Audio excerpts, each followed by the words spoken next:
这10部神级怪奇代餐，简直是霍金斯后遗症的完美救星，每一部都精准拿捏了那股迷人的复古悬疑味儿。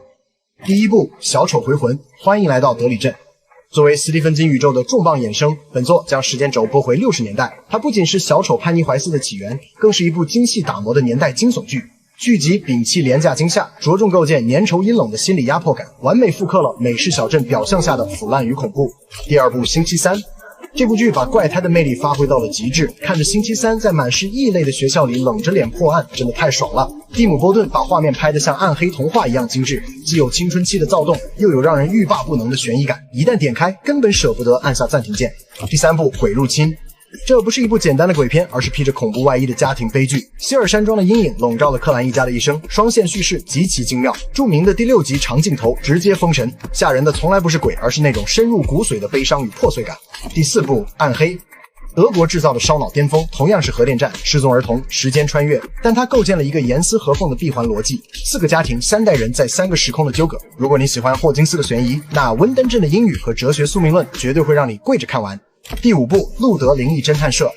在一个只有青少年能看见鬼魂的世界，3个被边缘化的少年组成侦探社，手持刺剑与恶灵肉搏。英伦风的阴郁滤镜，没有大人插手的少年热血，世界观设定新颖且严谨，虽然相对冷门，但那种生死相依的团魂真的非常好磕。第6部《睡魔》，虽是改编自尼尔·盖曼的殿堂级漫画，主角梦王却是个自带忧郁气质的 emo 之神，全剧特效肉眼可见的烧钱，世界观更是宏大到近乎玄学。别以为这只是简单的打怪升级，它本质上是神明之间的权力博弈。第7部《伞学院》，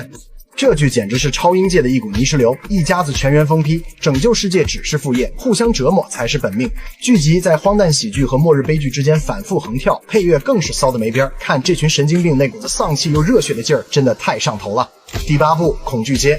这是一个3部曲电影系列，但你可以把它当成一个迷你剧看。怪奇中最爱的 Max 依然在这里玩命狂奔，只不过这次尺度全开，血浆管够，电影致敬了无数恐怖经典，简直就是一场更暴力、更成人化的怪奇物语大狂欢。第9部《萨布丽娜的惊心冒险》，半女巫半凡人的少女在正常高中生活与黑暗洗礼之间拉扯，千万别被名字骗了，这里没有温馨童话，只有撒旦、祭祀与血腥的暗黑成年礼。复古的皮囊包裹着离奇的内核，这出魔幻版的青春疼痛文学真的又邪又带感。第10部《旺达幻视》，这大概是漫威难得带着脑子拍的一部神作。听过开头的黑白情景剧，你会发现那是糖衣滤镜下的顶级心理惊悚，镜头横跨不同年代的影像风格，精致又荒诞。奥妹把那种濒临崩溃的张力拉到了临界点，西井镇里的旺达像极了那个被现实伤透、独自成长的小11。这10部谁才是你心里的怪奇继承人？评论区聊聊。我是酷猫，关注我，带你精准避雷，咱们下期见。